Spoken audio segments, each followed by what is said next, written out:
It's me, Nim Sony. Welcome back to another video. Do apologize for not having uploaded the past 2 weeks, or should I say 3?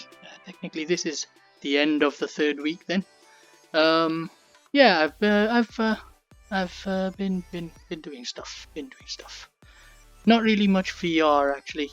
Ups and downs in life. Yeah. So I didn't want to upload because I wanted to spend my time doing stuff, and then I also then didn't feel like it really. Decided to go back and have a look at some of my older works, and I wanted to show you something that you've both seen and also not seen all at the same time. So this version here is the sort of last version of SLAYR. Wow, that was a jump. Last version of sort of SLAYR before I switched to working on full ragdoll for the hybrid presence system. So this was just before that first hybrid presence video. Actually even before that as well. And this one was just sort of testing out a new character model. This one's a model that I actually bought because this is the one that was in the test chamber demo, which turns out I wasn't actually allowed to use. So this was actually a demo, a sample model that you can use for free, but only in the Unreal Engine. So that's actually licensed, it turned out. The one on the asset store shouldn't be downloading it, so don't download this guy. This one on the other hand, this one's a paid model. Pretty good, you can use that. I was testing out some shaders on here. Pretty cool shader that I made, which is sort of like fall off shader, but at the same time, it's not actually emission. It doesn't it's not an edge glow shader so much as it is an edge multiplier. So you've got this sort of nice edge glow effect, but it actually takes into account lighting. So if I run over here, you can see that these are affected by how it all looks. It looks pretty good, nice and neat, and you can see, especially from the top, you can see how it glows, the actual lighting surrounding the character, especially on the white suits here. You can see the lighting affects it directly. So here you've got the glow of that green, whereas you face that way, you've got the glow of the orangey colors. And yeah, I wanted it to feel really cool in terms of lighting. Now what I was working on in this build, this is something that, like I said, I didn't actually show a video of this build. This is ragdoll, but it's only upper body. So this is sort of the last thing I did on SLAYR. You can see the character model needs a lot of work, of course. This is just straight from the store. Other than that, you can see it's one of my sort of ragdoll builds, but only the upper body. So everything below that is actually not physical. So that's pretty cool, because I actually applied the same logic to another character model in the scene. All of these guys are just sort of non-existent, but this guy here, so he's got physics arms and a physics chest here, and the head, of course, so you can knock him about, you can sort of smack him about, and of course that means that I can sort of hook in and sort of move him about. And this actual build was the final reason, the nail in the coffin, so to speak, as to why I made sure to actually have full arms after this point, or from this point going forward. It was in this scene, which of course you've seen before. I did a remake of, I think it's called Hang 'em High, I can't remember what the names are now, from Halo, so this is pretty much an exact replica of the layout. This character, in fact, you can actually see how the character model works. So you can see here, I can push him down because his ground springs aren't too strong. You can actually see what the feet animators would do. There you can see that sort of little animated foot, and those are just, they're not supposed to be visible. Obviously the IK should follow that, but beyond that, this is the earlier version of hybrid presence, wherein I was using actual IK. And the problem with that, of course, is you can see how my elbow sort of rotates randomly and wrongly. Now, of course, this video, like I said, this place was the reason I switched over to full ragdoll, or at least upper body ragdoll.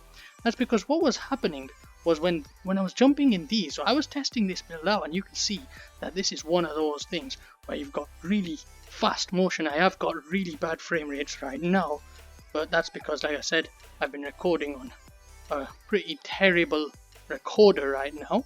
But in these little platform areas, what I was doing, I tested a jump once, and I sort of ended up with a situation where my physics hand, oh come on, I can't sort of precise jump it because the jump is quite strong. Doesn't help, the frame rate is so dodgy. So I ended up sort of hooking over here with my hand, but my body went underneath. And what you end up with, of course, when there's no arms, you end up with a situation where the hand is actually stuck right on top, and it's just constantly able to move, but your body is underneath. So you're sort of stuck like this, where your hand is just sort of, there's nothing I can do. And the system can't really just say, okay, there's something between your arm and your hand, between your shoulder and your hand, therefore I'll switch off physics. Because if you did that, all of these scenarios where you have, you're grabbing something, or you shoot around the corner like that, all of those scenarios would then just cease to exist, because you can't put your hand behind something. It instantly thinks, nah, I need to cut that out. I need to reset the physics. And I don't want to go through the whole scene adding points which sort of are more likely to create physics glitches between your arms and getting your hands stuck. None of that business. So the simple solution was, we needed full arms right from the structure of the shoulder here, down the upper arm, down to the forearm here, and of course meaning that you can hook and pull your characters along. Wow. Or just push them about. Yeah, so that worked out pretty cool. It's really pretty fun, especially when you run around. You can see here, using the hybrid presence system, well, hybrid locomotion, this kind of movement really is a much better solution for a game like this, where you kind of want to have that very high speed motion system. And you can see actually that the upper body as well, a bit of a glitch there. The upper body as well is actually physically collidable, so especially the head, you can see here, if I sort of step to the left, whereas underneath I can sort of crouch and go underneath. And that's because, like I said, it's an exact replica of the character structure as this guy, so the upper body here is all physically there, but underneath, nothing. So yeah, similar to what you've probably seen recently, but this project, this was about a year and a half ago, so there you go. Whenever you saw the last video of this area, it was literally just after that which I did this. So that pretty much ends this video. I know that there's nothing much, but I just wanted to give you that sort of understanding as to what sort of drove me away from what I was working on, which this place really makes me want to carry on this sort of gun fast moving project, and I probably will do that. I just I need to put some time in right now. Yeah, things just things going on, a lot of things going on, and I want to be able to put the time in right, so I know what I'm actually doing, rather than just doing everything willy-nilly. And yeah, I wanted to give an understanding as to why the hands alone are a problem. If you have a player connected physics hand, hands by themselves simply cannot do it justice. It just can't work like that. It just can't, because those problems, they exist, and you get a lot of people and playing these sort of physics-based player-controlled games, which are going to become very common now, very, very soon. You get a lot of people complaining that their hands are getting stuck behind doors and such, and the solution is there. The solution is there, but people are not too happy with it, because obviously you haven't really seen it being done. And I wanted to give you this understanding, this sort of final position that I'm saying, do wait a little bit longer. I promise you, full arms, they do work. In fact, Spiderini demo, it kind of proves that point. And I promise you, there's more to come. There is better VR to come still. And I'm saying that from both my own work and, of course, things that I'm doing now in a professional capability as well.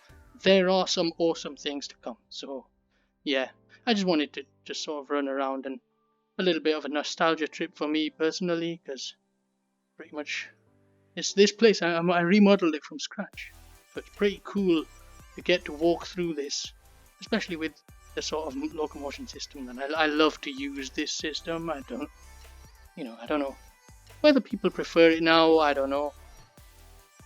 Just wanted to go through things. So thanks very much for watching. That's pretty much the end of this video. Nice chilled out video, just pointing a few things out. Thanks very much for watching. Goodbye.